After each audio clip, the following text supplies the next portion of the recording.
बारिशों और बरसाती रैलों ने कच्ची आबादी के रिहायशों की मुश्किलात में इजाफा कर दिया है। झोंपड़ियों में रिहाइश पजीर खानदानों की जिंदगी भर की जमा पूंजी सैलाबी पानी में बह गई। दूसरी जानिब शहर में वक्फे से बारिश का सिलसिला अभी भी जारी है। सबसे ज्यादा बारिश सुरजानी टाउन में 129 मिलीमीटर रिकॉर्ड की गई। बात करते हैं अपने नुमाइंदगान से। हमारे साथ ब्यूरो चीफ सिंध शुएब बर्नी और नुमाइंदा सुनो न्यूज़ राव अफनान मौजूद हैं। सबसे पहले शुएब, आप बताइएगा, मलीर नदी में तुगयानी के हवाले से जो तबाही आई है अब कराची में, सूरत हाल क्या है? जी, कराची में जो गुज़िश्ता रोज़ तेज़ मूसलाधार बारिश हुई है उसकी वजह से जो नदियों के अतराफ़ में रहने वाली जो कच्ची आबादी के मकीन हैं वो मुतासिर हैं। ये नदियों में कई सालों से रहते हैं और इनके पास कोई ज़रिया माश नहीं होता, जिसकी वजह से ये नदियों के अतराफ़ में अपनी बस्तियां कायम करते हैं। इस वक्त मैं ऐसी ही एक बस्ती में मौजूद हूँ। मेरे कैमरामैन ताहिरदाद आपको दिखाएंगे इन बस्तियों के जो मकीन हैं ये बारिश का पानी आ जाने की वजह से और नदी में पानी चढ़ जाने की वजह से परेशान हैं। यहाँ पर कुछ ख़वातीन खड़ी हुई हैं, ये बच्चे खड़े हुए हैं, ये साहब खड़े हैं। ये बताओ, ये जो पानी वानी आया है बारिश का, इससे कोई आपका सामान भी क्या मुतासिर हुआ है? क्या सूरत हाल है? सामान बमान तो था, सारा चला गया, पानी में था, जो था तो चला गया। सिर्फ बच्चे उठाए, बाकी सारा सामान चला गया, हमारा कुछ भी नहीं मिला। ताहिरदाद को कहूँगा इनकी झोपड़ियाँ दिखाएं। ये इस तरह से इनकी झोपड़ियाँ हैं।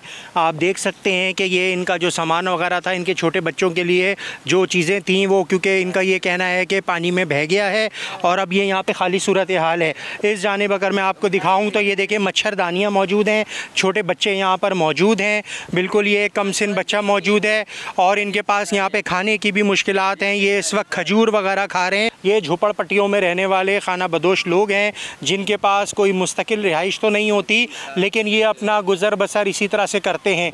इनका अपना ये कहना है कि गुज़िश्ता 3 साल से इसी तरह से वो इस कच्ची आबादी में रह रहे हैं और इस वक्त जो पानी आया है बारिश का और जो नदी का चढ़ा है उसकी वजह से इनके मकानात, इनकी झोपड़ियाँ, इनकी जो कच्ची आबादी है वो शदीद मुतासिर हुई है। जी, लोगों की मुश्किलात में इजाफा हो गया है। अफनान, आप बताइएगा इस वक्त कराची के मौसम की सूरत हाल क्या है? कितनी मजीद बारिश का इम्कान जाहिर किया जा रहा है और हुकूमत के पास अब क्या हिकमत अमली है इससे निमटने की? इस वक्त भी कराची में वक्फे से हल्की बारिश का सिलसिला जारी है और महकमा मौसमियात का कहना है कि आज दिन भर इसी तरह हल्की बारिश का सिलसिला जारी रहेगा। बारिश बरसाने वाला सिस्टम जो है वो कराची के मगरिब में इस वक्त वाक़ है, 60 किलोमीटर दूर, लेकिन कराची पर उसके असरअंदाज होंगे। कराची समेत ठट्टा, सजावल और दीगर अजला के अंदर आज भी इसी तरह हल्की और दरमियानी बारिश का इम्कान है। कैमरामैन कामिल यूसुफ मेरा कब मैं आपको सूरत हाल दिखा रहे हैं। ये वो सूरत हाल है जो पावर हाउस चुरंगी से 2 मिनट चुरंगी की जानिब की ये सूरत हाल है कि शाहराह मुकम्मल तौर पर ज़ेर आब है और किसी तालाब का मंजर पेश कर रही है। अतराफ़ की जितने भी दुकानें हैं वो इस वक्त सब बंद हैं। यहाँ अंदर जो है ना बहुत पानी है। पानी की वजह से इतनी परेशानी है कि मोटरसाइकिल, बाइक वगैरह कोई भी नहीं निकल रही, सही है ना, तो पैदल हम जो है ना सामान लेने के लिए निकले हुए हैं। इलाका मकीन यही कह रहे हैं कि किसी किस्म की कोई रिलीफ एक्टिविटी या नकासी आप के ताहाल कोई इंतजाम नहीं किए गए हैं। जी, कराची में बारिश के बाद क्या सूरत हाल रही, इस पर हमारे नुमाइंदगान हमें अपडेट कर रहे थे। आप दोनों का बहुत शुक्रिया।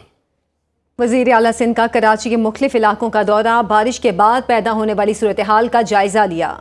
मुराद अली शाह ने निकासी याब के लिए लगाई गई मशीनरी का भी मुआयना किया। मीडिया से गुफ्तगू में कहा कि पूरी इंतज़ामिया फील्ड में मौजूद है, सब ने अपने मुताबिक काम किया, किसी को बुरा नहीं कहेंगे। सैलाब के हवाले से तैयारी पूरी है। हमारी PDMA की टीम्स, हमारी रेस्क्यू 11, 12 की टीम्स 350 के करीब लोगों को रेस्क्यू किया है डिफरेंट जगहों से। इंतज़ामिया के सारे लोगों को शाबाश देता हूँ। हमारे इलेक्टेड रिप्रेजेंटेटिव्स जो हैं उनको शाबाश देता हूँ। हर तरफ हमारी इंतज़ामिया मौजूद रही है और कोशिश ये की है कि कम से कम तकलीफ़ हो लोगों को। जो दरिया का फ्लड आ रहा है, तैयारी हमारी पूरी तरीके से हुई है। मेयर कराची मुर्तज़ा वहाब ने लियारी और मलीर नदी को नया चैलेंज करार दे दिया। कहते हैं मौसर इंतजामात की वजह से रवा बरस शहरियों को बारिशों के दौरान बड़ी दुश्वारी का सामना नहीं करना पड़ा। उनका मजीद क्या कहना है, सुनो न्यूज़ के नुमाइंदा खुसूसी अरबाब अली चांडियों से जानेंगे। जी अरबाब। जी, सख्त मेयर कराची मेरे साथ है। कराची की सिचुएशन पर रात गए से जो मुख्तलिफ क्यास आ रही थी उनके बारे में पूछते हैं। सर, सड़कें तो शाम से ही शाहराह फैसल वो सड़कें जिनके बारे में ताकि चौक हो जाती हैं और बड़ा ट्रैफिक जाम वो तो खुल गई, लेकिन जो इस वक्त भी आप सामने देख रहे हैं इसका क्या इलाज है? ये इन्होंने ये रात आपको डिस्टर्ब किया 3:30 बल्कि सुबह 7:30 बजे तक अब जागते। खुदा खैर करता है, हमारे लोग हैं, लोगों के मसाइल हल करना हम सबकी जिम्मेदारी भी है और अव्वलीन तरजीह भी है। मैं समझता हूँ एक बहुत बड़ी आजमाइश थी कल शहर के लिए, लेकिन शहर की इंतजामिया हरकत में रही, ग्राउंड पर रही, मुंतखब नुमाइंदे जो है वो ग्राउंड पर रहे, जिसका नतीजा अच्छा देखने को मिला। यारी और मली नदी ने आपको नया चैलेंज दे दिया है, क्योंकि अब क्लाइमेट चेंज है, ये नदियाँ तो आती रहेंगी। क्या इसी तरह इसी नदी पर गैर कानूनी आबादियाँ, क्योंकि आपने तो अलाटमेंट की नहीं है, आपके सामने भी फैक्ट्रियाँ बनी हुई उधर, तो इसका क्या इलाज है? मतलब यही ऐसे ही चलेगा? देखिए, वज़ीर आला सिंध ने खुद ये बात अभी बयान की है कि इस तरह की जो बेज़ाब्तगियाँ हैं उनको हमें एड्रेस करने की ज़रूरत है और बियॉन्ड पार्टी लाइंस, बियॉन्ड ये कि सियासत नहीं होनी चाहिए, हमें ये सोच के कि शहर का एक मसला इसको हल करना है। कुछ टाउन नाज़मीन रात को नजर ही नहीं आए, क्या वजह है? मैं नजर आया, आप आए इसलिए तो खड़े हैं। बस जबरदस्त, मैं नजर आ रहा हूँ, काफी है ना। अवामी नुमाइंदे ये सब ग्राउंड पर मौजूद थे और यही असल चीज है कि ग्राउंड पे जो लोग हैं वही काम करके दिखाते हैं, बाकी जिनको बात करनी है वो बात करते रहे। सही है, जिनको बात करनी है वो बात करते रहे।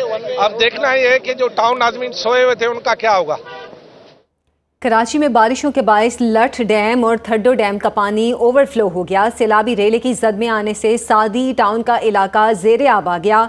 सड़कों और घरों में पानी जमा होने से मकीनों को शदीद मुश्किलात का सामना है। मजीद तफसीलात जानेंगे अपने नुमाइंदे सलमान अहमद से। जी सलमान, बताइएगा इस वक्त इस इलाके में क्या सूरत हाल है? जी देखिए, इस वक्त मैं मौजूद हूँ सादी टाउन के मरकज़ी गेट के बाहर और मेरे अक़ब में आप देख सकते हैं कि हर तरफ पानी ही पानी है। लठ डैम और थड्डो डैम का जो ओवरफ्लो हुआ है डैम, जिसकी वजह से ये पानी पहले भी जो है वो ऐसे वाक़यात हो चुके हैं, पानी आता है और यहाँ पर जो है वो इसी पानी आने की वजह से अमवात भी हुई हैं। अमरोहा सोसाइटी के 2 लोग जो है वो कुछ साल पहले इसी पानी की वजह से डूब गए थे। हमारे साथ एक यहाँ के रिहायशी मौजूद हैं। लोगों के घरों में पानी जा चुका है, खाने पीने की अशिया का प्रॉब्लम है, सबसे बड़ी बात पीने का पानी नहीं है और लाइट जो है कल रात से गई भी है और अभी तक लाइट का कुछ पता नहीं है, कोई पुरसाने हाल नहीं है जो हम लोगों की प्रॉब्लम हल कर सके। लाइट ना होने की वजह से जो पीने का साफ पानी है वो भी जो है वो यहाँ पर नायाब हो चुका है, बिल्कुल नहीं है, जिसकी वजह से घरों में जो है वो पानी भी नहीं है। इसके अलावा जो सब्ज़ी और इसके अलावा खाने पीने की अशिया है वो लोग ख़रीदने नहीं जा सकते क्योंकि उनकी मोटरसाइकिलें और गाड़ियाँ इस पानी में और गलियों में जो पानी जमा है उसकी वजह से ख़राब हो जाती हैं। जी।